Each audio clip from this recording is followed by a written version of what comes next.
Can't wait for this midlife conversation because I've got Tamsen Fadal on today, and I've been following her on social media for quite some time, and I love her content. I love what she's sharing, all things menopause, and I thought I've got to connect with her. I've got to learn more. I wanted to see how this person, who was an award-winning journalist, got so interested in talking about menopause, because there's not enough people talking about it yet, Tamsen. There's not a lot. Thank you so much for being here today. Oh yeah. Thanks so much for having me. I ask myself that question often too. I'm like, how did I get to talking about menopause? If you'd have asked me 10 years ago, I would have thought you were, out of your mind. Me So too. I appreciate it. And I agree with you. More people need to be talking about this. So where did this come from? Because obviously you were a journalist. What were you reporting on? What were you doing? And how did this happen? Yeah, I still am a journalist. And it was several years ago, I was in the studio. I'd been having a tough time. My job is to read the teleprompter and to remember things and be able to talk on the fly. Sure. And I was having a really tough time with brain fog. I was constantly searching for words, constantly not remembering conversations, where I left things. And I was having a tough time when it would come to the teleprompter. I'd see a word cross and I would recognize it. I would know I've seen the word before, but it wouldn't come out of my mouth. And if you've experienced brain fog or you've experienced any of those symptoms, they can really be scary. Yeah. What is really going on? Is it dementia? What is it that's happening to me right now? And that's where I was. And it was one particular night, it was a Friday night. And I remember it well because we were in a commercial break and and again, if you've had a hot flash, I've had many. yeah, it started kind of from the inside. I didn't even know what it was. I knew I'd have problems sleeping and some different things with bleeding, but I had never had this. And I had heart palpitations. I had anxiety that came along with it. And then fear of what was happening. And we were about to go live out of the commercial break. And I said, if I fall over, somebody catch me. And one of my fellow anchors said to me, are you okay? I think you should probably get off of the set and go sit down. And he wound up walking me in the bathroom. And I just kind of collapsed on the floor, just trying to cool down, pick my body down. And I remember thinking, what is going on? Like, what is that? Was I going to faint? Was it with food what was happening? Right. And I really had to do a deep dive into what was going on. I went to my gynecologist. The word menopause had never been mentioned to me. And that was the disheartening part now, as I look back on this. Sure. And in time, I wound up doing blood tests and I wound up realizing that I was actually postmenopausal at that point. And a lot of people say, well, didn't your period stop? Well, I have endometrium polyps. So that means you're bleeding on and off all the time. Okay. And so bleeding never really stopped for me. It would stop for a little while, start up again. And I lost my mom at an early age to breast cancer. So that was never a conversation that I had with her.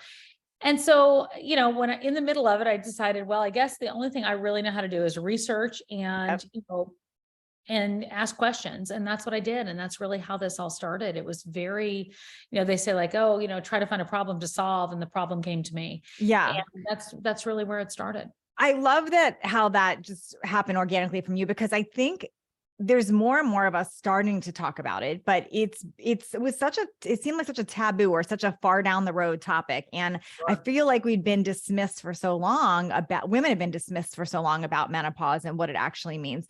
So I can imagine how scary that must have felt. And I've been there too, where you have the sweat and out of nowhere you think, am I having a heart attack? Am I having something horrible happening to me? What's going on? And then having other people sort of normalize it. Like we're making a big deal about it. Like it's really not a big deal. People just go through it. People glide right through it, and it's funny. My best friend, I had said to her once I started going down the road, and I said, did you ever have any, like, why didn't anyone talk to me? And she said, I literally just kind of went right through it. And I said, wow, you're one of the, very few. So I didn't have a mom talking about it. My grandmother also died when I was younger. I don't have any sisters. And, my best friend really had a good experience in it. And I think you can have a good experience if you know what you're experiencing. And that's the big thing. The big thing is, look, we get through a lot of transitions in life. We get through a lot of difficult things. We get through horrible things when we know what we're dealing with. If we don't know what we're dealing with, that's when it becomes so difficult. And I think that's where I come in. I'm not a doctor. I'm not I don't have any kind of degree like that, but what I do have is life experience, and I have the ability to help pass along the information that I've learned. And that's what's important to me. And you're super relatable to other women. I think that's why people love you. What did you learn? Like, going through that process yourself and finally figuring out what it was, what have you learned? Like, what do you want women to know? Because there's a lot of people that still don't know that they are even close to it or in it. And they are in that same place you were, going, what the heck is wrong with me? Yeah, you're so right about that. I have to tell you, I think I want people to know what we know, that it's okay to talk about, that other people should be sitting here like you and I are talking about this and having a conversation and not being afraid to use the word menopause or to talk about it or talk about the symptoms. I mean, some of the symptoms are not pretty symptoms, and people don't want to admit that they don't have any libido, and they don't want to admit that they've gained weight, or that they're not they're not feeling like the person that they were 20 years ago. So I think I want that conversation to become more comfortable. And I think that that's what's really important. We made such a big deal out of the fact that there was a commercial on the Super Bowl, that referenced hot flashes and menopause. But can you imagine, like, we talk about everything else and that we got excited about because it was a first time for it, which I was so thrilled to see. But how sad is that had to be the first time for it. However, I do like how beautifully placed it was. So it made me feel it was great. Okay. I have a lot more questions about menopause, but I want to ask you just about ageism in general. And what do you see, especially being a journalist, being in that world? Like, is that real to you? Do you see that happening when we're women in that menopausal age? Does that change things for us there? Yeah, it's interesting. For years, I spent a long time being really worried about the fact that, once I crossed 40, what it was going to mean for me. You often in journalism would see an older man sitting next to a younger woman, and the woman would have a shelf life. I don't think that's up for debate. Anybody that says like, that's not true, I would go head to head with, because that is true. That is what happened for a very, very long time. Yeah.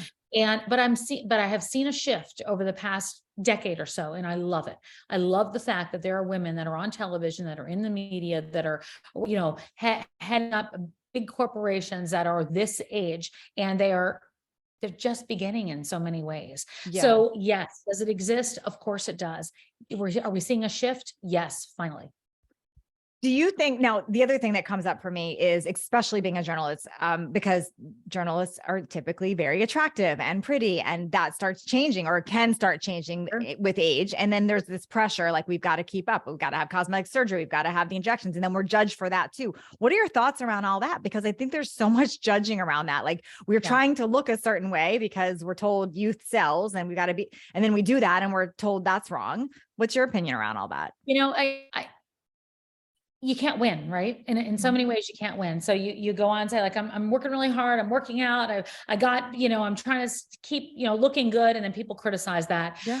I've always been really open about the fact that I've done Botox, I've done fillers, I haven't had plastic surgery, but I do those things. I do those things that make me feel better. If it doesn't make somebody else feel better, it's fine. There are many women I work with, and have worked with throughout the years, have decided that's not for them. And then there's some that have decided that was for them at an early age.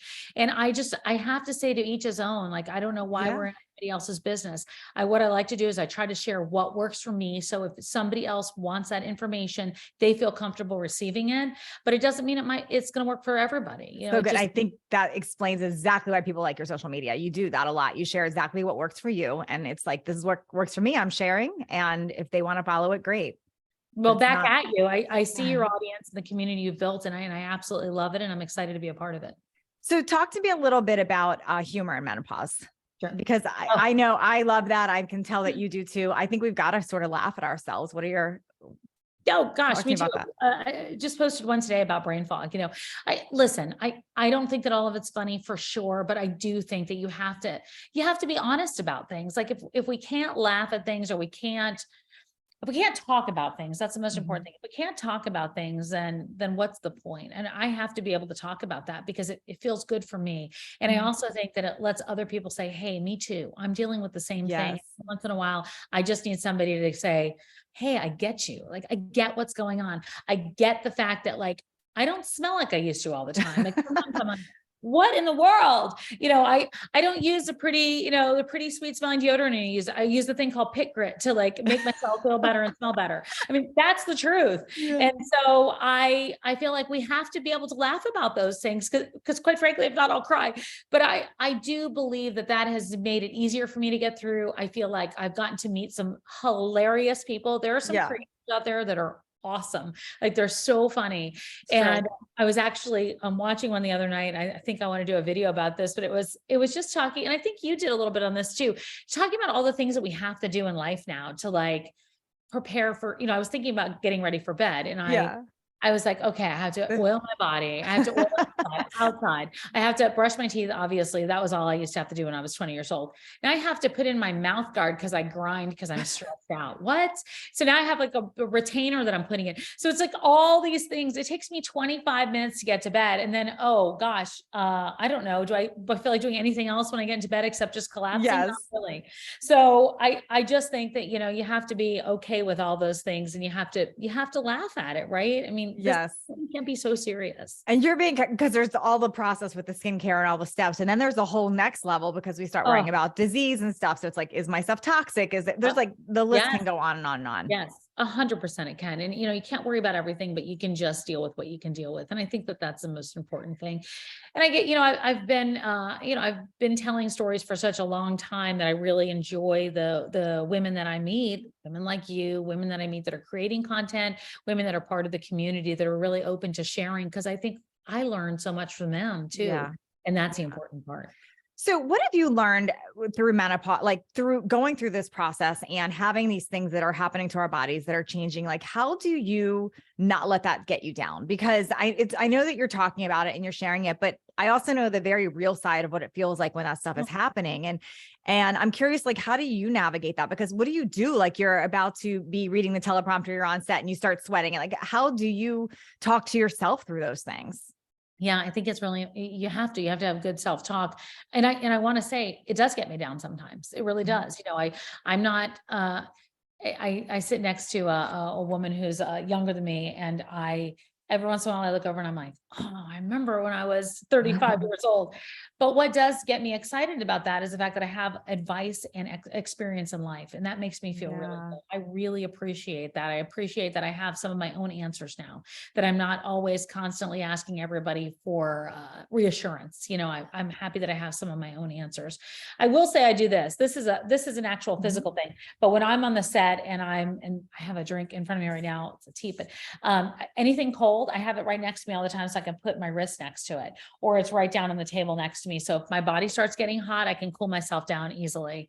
With regard to my heart and the anxiety, I'm on HRT now, so I'm not having as much of a problem with that, which is nice, because I was really having a tough time. The brain fog was debilitating. Yeah. Really I can relate. I it did made the me same lose thing. my confidence. It made me lose my confidence, and that was scary.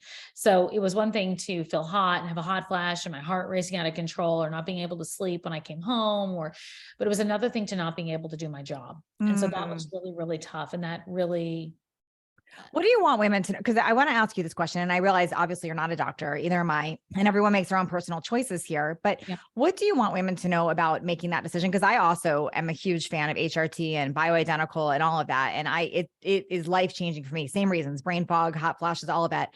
There's a lot of opinions. There's a lot of scared people out there about it. What do you want women to know about that? I want women to know that they have to be educated, and they have to talk to a doctor who has facts and is comfortable talking about it. So somebody might say, well, how do I know if my doctor has the right facts or not? You have to talk to a doctor that is educated about it. You have to come in there armed with a list of questions that you have about hormone replacement, menopause replacement therapy, whether or not that's going to work for you, whether or not you're a good candidate for it. And if you're not, whether or not there are non-hormonal options out there, because some women cannot do that type of therapy. And it's important to keep that in mind. It's perhaps not that they don't want to do it, it's that they can't do it. So I think it's important to educate yourself first. I think it's important to make sure that you're going to a doctor that is comfortable talking about it with you. There are a lot of doctors that are not comfortable talking about it. And that's not me saying it. That is factually. And then there was a 2002 study that, if you're familiar with it, it scared a lot of women, and the headline said something very different than, what they believe now. And I know that there is another study that still needs to be done, but it scared a lot of women into flushing their hormone therapy down the toilet. I came from a family where cancer and breast cancer were always that cloud that hung over us. My mother was diagnosed at the age of 44 54 with breast Wow. cancer. She died at the age of 51. I lived with it through my younger years, starting at 14 years old. So it was always a big fear of mine. I had that thought in my mind too. Estrogen equals breast cancer. That's not what I believe. That's not what the doctors who I have Yes. educated myself with believe. And so I have to say that it has changed my life. It's changed, how I'm able to function every day. So that's Mm. important. But so I think arming yourself is important. I think being able to talk about this openly with other people. If you haven't found a doctor, ask around. NAMS is a great resource to be literally able to put your zip code in and find out if there is a doctor under their website that you can go to that's in your area. And if not, send me a DM and I'll try to help you out in any way that I can. I think it's important that we all share that information. Did you get dismissed at all by any doctors initially? Because that's a big I topic with women did. too, where they say their doctor says, "Oh, this is in your head," or "Don't worry about it." And we can go on about all the social media content about people joking Sure. about that, what their doctors Sure. say. Mine was less dismissive and more about maybe you're just depressed, and they put me on Lexapro is what they did. Wow. It wasn't even so much that I was dismissed. It was just treated very symptomatic, right? So I hear this with a lot of women that they're treated per symptom, right? You can't sleep at night, take this. You're feeling kind of moody and you got rage, take this. Mm-mm. You're gaining weight, take this. So that's the problem. And I've seen women just kind of go around in circles trying to get solutions. That makes me so sad. And so that's why I feel like it's really important to share that information. Also make sure that you're not being dismissed by your doctor. So if you look, we have that gut, we have that internal thing inside of us that tells us what's going on. We know it deep down. And, the doctor that I went to told me to go on Lexapro, and I did. And then when I finally found a doctor that was listening to me and that said what I wanted her to hear, she was Mhm. saying, I wanted to be non-hormonal at one point and just do supplements. And then I was not functioning. I just wasn't functioning. Lexapro wasn't cutting it. Not that I didn't, need that at that time, and not that I was ashamed to need that at that time, but I had 20 more symptoms that were going on. So it was only addressing one small area at that point. And so when I found the doctor that really listened to me, I felt confident. And there's nothing like walking out of a doctor's office or talking to a therapist or talking to somebody that hears you and that sets you up for, success. And that's what you need. Yeah, that's so good. I really want women to hear this because I think too many times we just trust it's my doctor. This is what they said. But if you're not feeling that you're getting the solution that you want, or you're feeling dismissed, or like you just shared, you're just treating a symptom, there are other options. I know for me personally, I went through this. My OBGYN just wanted to put me on birth control pills and give me an antidepressant, same situation. And I was glad I had the education to go ask around and find somebody that wanted to help support this. Yeah. Be There are your own resources. reporter, be your own journalist, be your own advocator, because there's no one that's going to do it for you. You have to advocate for yourself. And the most important thing, and I probably learned this at a young age, and then I got stressed out with life and career and everything. And I come back full circle to it, that if you don't have your health, you do not have anything. And it's so important to take control of it and to let that guide you. And I think it's extremely, we're seeing it more and more. Look, we came out of the pandemic. We were, if nothing else told us that did, but especially when it comes to women's health, we put everything before us, and it's important that we put ourselves first now. What got you wanting to create and share on social media, and how do you get your inspiration for that? What got me wanting to create? I actually started it very quietly. It's interesting that you asked me that. I didn't do that on Instagram initially. If you go back and look at my old Instagram, it was like, here's a picture of me at a party. Here's my new outfit. And now it's like, here's my sweat. I started it on TikTok because there weren't a lot of people on TikTok that I worked with or that I knew. And I thought, like, I have some funny things or some thoughts I want to share, or I was looking for more information and wanted to share the information that I had. And I started out doing some like very minor things. Here's 34 symptoms of menopause. I was reading them off my phone. I'm like, Wow. flashes, night sweats, just like a journalist would. And that really took off though, because people wanted to talk about it. And I went, oh my gosh, people want to talk about this with me. Okay. And so then I did another one. And so then I tiptoed into TikTok. And then I said, like, I wonder if I share this on Instagram, what the response is going to be. And initially people were like, why are you talking about menopause? And I'm sure I turned off a lot of the men that were probably on there, but I gained a community of women. Yeah. That's what's important to me. And I gained friends from there. And I've met so many people now in the last several years in Mm, person. We've come off of Instagram and come yeah, in, and they light up my life. Like, they're really amazing. And they're the kind of women that I can text randomly if we haven't talked in a few weeks, or sure. have an answer, or can help me out, or can guide me. And that's where I think social media allows us to bloom a bit. I completely agree with you. And I different story than you, but I had started as fitness and fat loss and nutrition for years. And then when I started talking about perimenopause and menopause and hormone shifts, I initially had people thinking, what are you doing? But same Right. thing, grew a different community, stuff Yeah. started growing faster, met a lot of great people. I think it's just not talked about enough. I wish more women would embrace it, because I know I had a strong opinion about what menopause meant and what aging meant, and meeting people like you and watching other accounts and learning that no, we're still in our prime. We still have like a lot happening for us. And we're just not talking about that and sharing it enough. What has going through this taught you about just women in general? Oh gosh, resilient. Women Mm, are resilient. Women are supportive. And I feel like women are loyal. If you, I have found, really, especially in the past 2 or 3 years, just true friendships that give me a lot of confidence, much more mm, confidence than I could have gotten from some kind of success in my career. Those friendships and those relationships in that community gives me a lot of confidence. And that's really mm. what I've learned.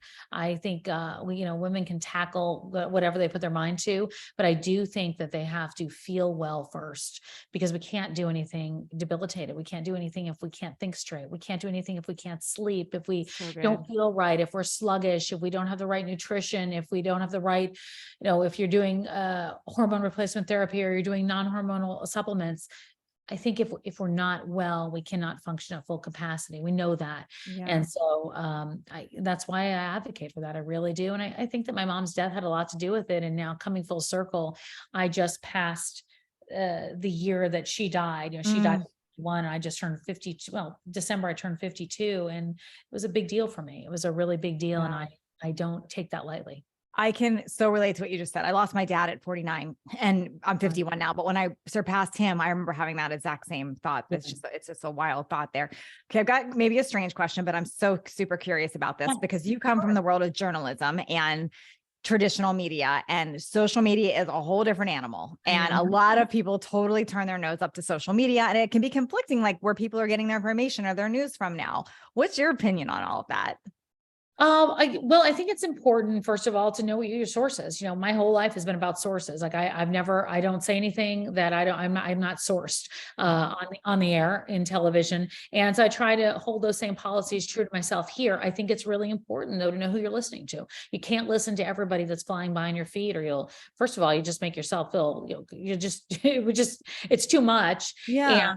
and the truth of the matter is not everyone is doing it with, altruistic reasons. And so I think it's important to pay attention to who you're listening to. I think it's important to keep your circle small when it comes to people that you let in. Mhm. I subscribe by the 5-person theory. Like, those 5 people that are in my life are the ones that I listen to. Yeah. I think it's important to take social media for what it is. I mean, it's a community, but you wouldn't go out onto the street and listen to every person who's walking by you at any moment Right. and take advice from them and be like, okay, that's what I'm going to do now. You just wouldn't do that. So I think Yeah. it's important to know who's following who. If you have somebody that's following 2 people that you really respect, then maybe those are 2 very good people to be connected with. So I think it's important to keep that in mind. And I have an 11-year-old nephew, and I know he's, going by all the time and can't discern what's real and what's Yeah. not real, and Heck, I can't discern what's real and what's not anymore. It's I can't confusing. either all the time. So, I back up, back up, back up. Yeah. If I see something, I check and check and check and check. And that's the only way I know how to do it. When we were growing up, I mean, we were similar in age. I mean, there was like 4 TV channels, right? So you had 4 and the same news. So you would get, everybody would hear the same news, the same information, and then you'd have opinions. But now it's like between all the TV channels and all the sources, and then you get social media, you can go down rabbit holes on any topic in any direction. It's so hard to know what's real, what's not real. It's really crazy. Especially when you can't sleep at night. Yeah, exactly. Exactly. But it is, and I used to, you have a nephew, I have a 15-year-old daughter. It's super confusing to watch Yes. that with her. Like I'm thinking we literally had 4 channels and a couple radio stations. Like Yeah, there was not. we got excited when we had MTV. Yeah, Yeah. I agree with you. I think it can be very hard. I'm not a parent myself, but I give it up to parents. I give it up to parents that have to watch everything. They're doing their own career and they're doing their own social and they're having their own relationships. And then they're making, having to keep an eye on their kids too, because I think that that is a lot. That's a lot of pressure. But boy, the fact is that they figure out a way to do it. Right. Yeah. Did you get pushback from your journalist friends, from people in the career when you started becoming so public on social? It's interesting. I think because of the topics that I was talking about, people found it interesting because it was information that we weren't really talking about before. So I think I got a lot of response like, "Oh gosh, are you sure?" I got a lot of that response like, "Are you sure you should be talking about that?" Is it gonna like you? I think what I did get, the one comment I did get that made me sit back on my heels for a moment was like, do you think that's gonna make them think that you're old now? Oh And I gosh. thought, and it did make me think, I was like, oh, yeah, it is actually, and it's okay. But but even gave myself a beat talking about that because I remember thinking, wow, I am gonna do that, but I need to do that. That's the whole Yes. reason I'm talking. So So I actually, I have such a strong opinion about that, like about the whole aging thing. So whenever someone says to me, like, you don't look your age, I'm always like, well, what's it supposed to look like? Cause to me, yeah. cause this is my age, I am 51 and you are 52. It's like, we are this age and there's such a range of what women can look like. And it doesn't matter. Like we're still all that age. So the whole, like, does that make us older? Like, fine, we are older, but I think it's so different than what unfortunately media has played it out to be and what we've assumed growing older was. And I see so many fabulous women, like truly in their prime or even stepping into it, starting new careers, at our age group. Like I sometimes feel like I'm just getting started. Yeah, I couldn't agree with you more. I think that if you look at a lot of the media images that are out there, if you look at the commercials of like this older couple sitting on a bench, looking all, just Yeah. quiet and slow, petting their dog. Those are the images that we all have in our minds, right? When you think like 52 years old, I don't think about us. I probably had another image in my mind leading up to this. And then I met all these fabulous women that are 62 and 72 and 82. And I went, oh my gosh, this is a whole other world. And you're right. We have to change those images. And I know there's a lot of groups out there that are trying to do just that, trying to make sure that that perception is different, that perception of going into this next stage, not even, aging, yes, but going into this next stage doesn't mean that life is over, that you're invisible or you're irrelevant. That's not the case. That's far from. I'm building a new website because I was getting it away from my personal brand and building it. And I had my designer, I told her what I wanted on it. And she came back and I said, what is this website? Everyone looks 90 on here. She said, well, midlife women are super underrated there's not enough stuff in stock photos and whatever on there. And I thought, who decided that this is what middle-aged women look like? It's so funny to me. I know. Because to me, I look at a 30-year-old, I'm like, that's what we look, that's part of us still. Yes. So we do need more people. If anyone's listening and you're looking for a career path idea, we need more of this. We need more representation for what it truly is to be in your 50s or 60s, like what that is. Not what we thought of our grandparents. Not what it was, not what it was. Cause that is not the case. I mean, you look at, they always do that comparison, the Golden Girls and Sex and the City, but in real life, it's stands true too. It does. It really does. It does. So what's in your next chapter? What do you see you have a brand and you're now building another brand, really, intentionally or not intentionally. What do you see as your next chapter? Like, where are you going to take this? Yeah, it's always an interesting question. I am in the process of writing a book. I just got a book that was picked up, and so that'll come out in a year or so. It always takes a bit, but I'm excited about that. So I have a book in the works, and then I'm also working on a documentary right now to talk about menopause because I love that. We need that. Yeah, menopause in the workplace is really important, and it's really something we don't talk about. And there are a lot of women at this age that are sitting there in the height of their careers and dealing with the same things that we're dealing with all the time, and they don't know who to talk to, and that has to stop. So that is one of my big missions right now, to make sure that we see that through, and a documentary is a part of that. Oh, it's so good. Okay, everyone, make sure you go and follow her on Tamsen. Her content is amazing. You're going to Thank feel you. like Thank she feels like a girlfriend. You'll feel like you belong. It's incredible. I love watching you, learning from you, laughing with you, watching all of it. So we'll link up all of her socials in the show notes. Thank you so much for being here today. Oh, thank you so much. This is so fun. I really appreciate it. I really appreciate it. I hope we can talk again.